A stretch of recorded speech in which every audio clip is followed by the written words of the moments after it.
My name's Ileene Alberts. I'm a Gilgar Gunditj woman of the Gunditj Murray Nation. My story begins with Jenny. Jenny was born in the 1820s. Jenny was a renowned basket weaver who, down through time, passed her knowledge onto her daughter-in-laws, down to my grandmother, Fanny Carter. Now, my grandmother was raised on the mission. She was born on the mission. So she was born knowing that she wasn't allowed to pass on her traditional knowledge. So she wasn't allowed to teach her daughter, Aunty Connie Hart, how to make baskets. Fortunately for us, Aunty Connie was very naughty and sneaked peeks and tried stitches when nobody was looking. In 1984, I wanted to run some basket weaving classes for the women in Hayward. I went to Aunty Con and I asked her to show us how to make those baskets, and her first reaction was, no, the white man will come and take away your children. I persevered and went back again, and her second response was, no, the police will come and lock you up, and they'll lock me up.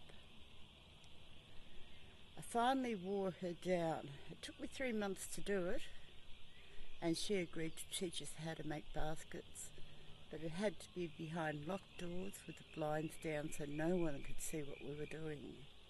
We were so proud of the work that she taught us to do that we were showing everyone. And eventually she came to realise that our children weren't being taken away, we weren't being locked up. And so she went forth from that, all across the state, teaching people how to make baskets. This is punyet. It's a speargrass. It's a carex.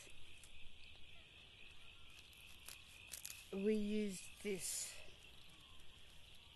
for its qualities. When it's made into a basket, it's very, very strong. Start a basket, it's just a matter of flattening the grass, splitting it,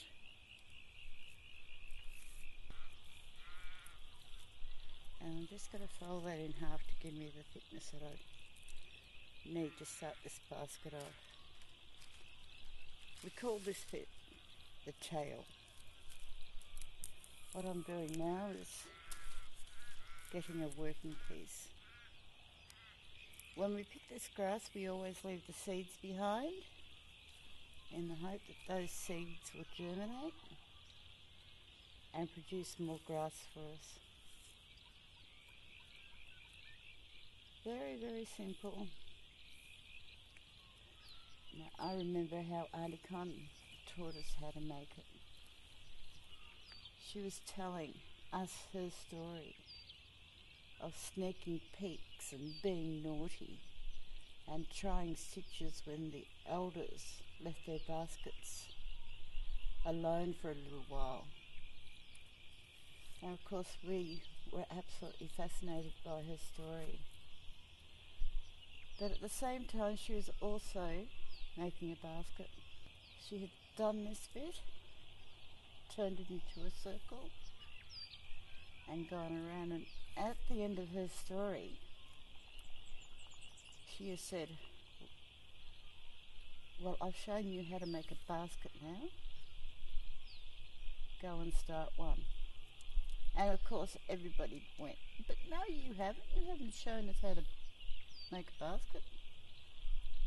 And her response was, well, you should have been watching as you were listening. Now go and do it.